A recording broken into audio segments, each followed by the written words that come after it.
కర్మ ఎవరిని వదిలిపెట్టదు. పిన్నెల్లి రామకృష్ణారెడ్డి. మీరు చేసిన హత్య రాజకీయాలపై నేడు చట్టం తన పని తాను చేసుకుంటూ పోతుంది. మీరు చేసిన నేరాలకు న్యాయస్థానాలు శిక్ష విధించడం ఖాయం. అధికారం చేతిలో ఉంది కదా అని నువ్వు నీ తమ్ముడు 5 ఏళ్ల పాటు సాగించిన అరాచకాలపై ఉచ్చు బిగించుకుంటుంది.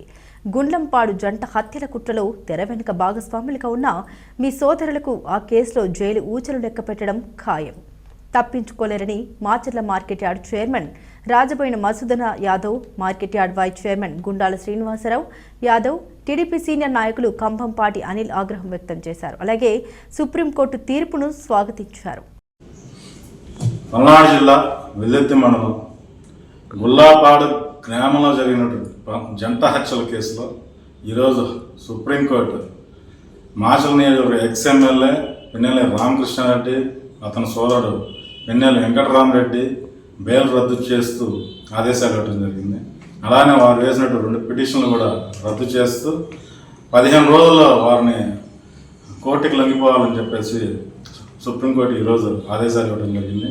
దానిలో భాగంగా ఈరోజు పల్నాడు ప్రాంత ప్రజలందరూ కూడా సంతోష వ్యక్తపరుస్తూ మిఠాలు పంచుకుంటున్నటువంటి పరిస్థితి. దేనికయ్యా అంటే గతంలో వీళ్ళు చేసినటువంటి అక్రమాలకి ఆకృత్యాలకి అంతు లేదు. ఈ నిన్నటిదాకా 10 సంవత్సరాల పాటు పిన్నెల్లి వెంకటరామరెడ్డి అజ్ఞాతంలో ఉండి ఏదో విధంగా బెయిల్ తెచ్చుకొని పబ్బం గడుపుతున్నటువంటి ఈ టైంలో ఈ పల్నాడు జంట హత్యల కేసులో సుప్రీంకోర్టు ఈరోజు వాళ్ళకి బెయిల్ రద్దు చేసి అరెస్ట్ చేసే విధంగా ముందుకు పోవటం ప్రజలందరూ కూడా సంతోష వ్యక్తపరుస్తున్నారు. పిన్నెల్లి రామకృష్ణారెడ్డి గారు, పిన్నెల్లి వెంకటరామరెడ్డి గారు, మీకు ఇప్పుడైనా బుద్ధి తెచ్చుకొని పాలన అంటే కూటమి ప్రభుత్వ పాలనలాగా ఉండాలి. మీరు కొత్త ప్రభుత్వాన్ని అడ్డం పెట్టుకొని తెలుగుదేశం పార్టీ నాయకుల మీద కార్యకర్తల మీద ఎన్నో కేసులు పెట్టి మన ఇబ్బందులు పెట్టారు. ఈరోజు వాళ్ళ ఉసురు మీకు ఈ కర్మ రూపాన ఇదే జన్మలో అనుభవించాలంటే ఇదేననుకుంటా అని చెప్పేసి ప్రజలు కూడా సంతోషం వ్యక్తపరుస్తున్నారు. కాబట్టి ఈరోజు పాలన అంటే జోలకంటి బ్రహ్మానందరెడ్డి గారి పాలన. మీరు మమ్మల్ని ఎంతో ఇబ్బంది పెట్టినా కూడా ఈరోజు నియోజకవర్గం పెద్దగా అభివృద్ధి బాటే నా బాట అని చెప్పేసి వైసీపీ ప్రభుత్వంలో ఇబ్బంది పెట్టినటువంటి నాయకుల మీద కూడా ఎవరి మీద కూడా ఆయన చర్యలు తీసుకోకుండా మిమ్మల్ని స్వేచ్ఛగా వదిలిపెట్టాడు. అయినా కూడా మీరు నియోజకవర్గంలో ఏదో విధంగా అలజడి సృష్టించి ప్రజల్ని భయభ్రాంతులు చేయాలని చెప్పేసి ఎప్పుడు ఏదో ఒక కుట్ర పన్నుతున్నారు. ఇకనైనా అటువంటి పనులు ఆపేసి ప్రజల కూటమి ప్రభుత్వం చేస్తున్నటువంటి అభివృద్ధికి మీరు కూడా సహకరించాల్సిందిగా కోరుతున్నాను. జై హింద్. అందరికీ నమస్కారం. నా పేరు గుండాల శ్రీనివాసరావు, ప్రస్తుతం market yard vice chairman Macherla. ఏదైతే సుప్రీంకోర్టు ఈ రోజున ఒక తీర్పు వెలువడించిందో పిన్నెల్లి బ్రదర్స్ మీద వాళ్ళు చేసిన అరాచకాల అకృత్యాల మీద వాళ్ళు కేసుల నుండి తప్పించుకోవడానికి సుప్రీంకోర్టు దాకా పోవడం జరిగింది. సుప్రీంకోర్టు కూడా న్యాయం ఎటువైపోయిందో అటే మొగ్గు చూపింది. వాళ్ళ యొక్క ఇదికి ఎదురు దెబ్బ తగిలే విధంగా తీర్పిచ్చింది. దాన్ని స్వాగతిస్తూ ఉన్నాం. గతంలో వాళ్ళు చేసిన పాపాలే ఇలా శాపాలే చెప్పి వాళ్ళకి తగులుతూ ఉన్నాయి. ఏదైతే సామాన్య కార్యకర్తలు తెలుగుదేశం పార్టీలో వాళ్ళ పని వాళ్ళు చేసుకుంటున్నా కానీ విడిచిపెట్టకుండా వాళ్ళ మీద కేసులు పెట్టి నానా హింసలు పెట్టి చేశారు. అదేవిధంగా గతంలో ఉన్నప్పుడు నా మీద కూడా 3 కేసులు పెట్టారు. ఏదైనా ఒక 4 రోజుల పాటు బయటకు పోవడం జరిగింది. అది వాళ్ళైనా ఇప్పటికైనా తెలుసుకొని రాజకీయం చేయాలి తప్ప ఏదైతే ఫ్యాక్షన్ నిజంగానో ఇంకొకటి పల్లెలు నాశనం చేసే విధంగా ఉండకూడదని చెప్పి కూడా ఈ చేస్తూ ఉన్నాను. ఏదైతే వెల్దుర్తి మండలం గుల్లపాడులో జంట హత్యలు జరిగినాయో ఆ కేసు మీద వాళ్ళు సుప్రీంకోర్టుకు పోవడం జరిగింది. దాని మీద కోర్టు కూడా వాళ్ళకి వ్యతిరేకంగా చెప్పడం తగిలింది. దానికోసం వాళ్ళు ఇకనైనా సరే తెలుసుకొని ఏదైతే ప్రజల్లాగా చూడాలి, రాజకీయాలాగా చూడాలి తప్ప ఏదైతే సామాన్యుల మీద కూడా విరుచుకుపడి వినాశనం సృష్టిస్తే అది ఎప్పటికైనా వాళ్ళకి కర్మఫలం చుట్టుకుంటుందని చెప్పి కూడా ఈ సందర్భంగా తెలియజేస్తా ఉన్నాను.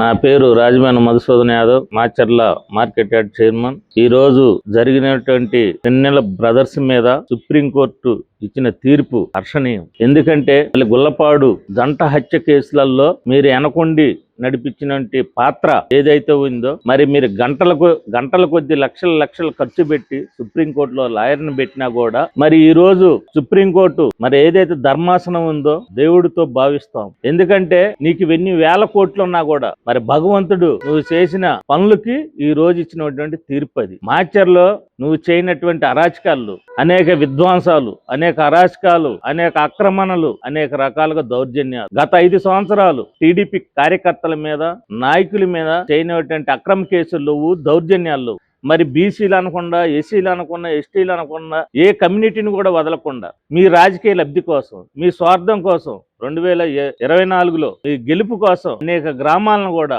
ఇబ్బందులు పెట్టినటువంటి సందర్భం. ఎందుకంటే కొన్ని గ్రామాలు సాలిడ్ చేసుకోవాలి, రిగ్గింగ్ చేసుకోవాలి అనే దాని కోసం అనేక గ్రామాలని ఫ్యాక్షన్ ఉచ్చులో దించి భయాందోళనకు గురి చేసి టీడీపీ నాయకుల్ని, కేడర్ని మరి గ్రామాల నుంచి తరిమి మీరు రిగ్గింగ్ చేయాలనేటువంటి చెడు ఆలోచనతో ఈ రోజు మాచర్ల నియోజకవర్గం అనేక గ్రామాలు కూడా మరి ఊర్లో వదిలిపెట్టిపోవాల్సిన పరిస్థితి ఏర్పడింది. మరి అనేక రకాలుగా మా మీద అక్రమ కేసులు, మరి ఏం చేయలేని నిస్సాయస్థితి, మరి అనేక రకాల కేసులు పెట్టి మమ్మల్ని జైలు పాలు చేసినటువంటి సందర్భం. మరి ఆ రోజు డిసెంబర్ 22, 2022 16 మరి మాచర్లో ఒక విధ్వంసం. ఎందుకంటే ఆ రోజు అపార్ట్మెంట్స్ లో ఉన్నటువంటి నా మీద గాని, నా ఫ్యామిలీ ఆడవాళ్ళని చూడకుండా మా అమ్మాయి మీద గాని, నా ఇంట్లో ఫర్నిచర్ పగలగొట్టి దౌర్జన్యం చేసి ఇంట్లో ఆడవాళ్ళని కూడా చూడకుండా మీరు చేసిన హింస, అలానే ఎర్రం పోలిరెడ్డి గారి ఇంట్లో, ఆ ఇంట్లో కూడా ఆడవారు ఉన్న, మగవారు లేపని ఇంట్లోకి పడి అనేక రకాలుగా మరి మీరు దౌర్జన్యం చేసి ఫర్నిచర్ పగలగొట్టి, బీరువాలు పగలగొట్టి అనేక రకాలుగా ఉన్న బంగారం, డబ్బులు మొత్తం దోచుకెళ్లారు. ఆ రోజు పార్టీ ఆఫీస్ మీద గాని, మరి కార్లు ధ్వంసం చేయటం గాని, మాచర్లో ఒక చరిత్రలో చూడనటువంటి భయంకరమైన వాతావరణం మీరు కలిగించారు. మరి తీర్పు రావటం హర్షణీయం. ఎందుకంటే కోర్టులు ఉన్నాయి, ధర్మాసనం, ఎందుకంటే ధర్మాసనం నువ్వు చేసిన పాపాలకి ఇచ్చినటువంటి తీర్పు అది. అందుకని దీన్ని తెలుగుదేశం పార్టీ తరపున, మా తరపున హర్షణీయం వ్యక్తం చేస్తా ఉన్నాం.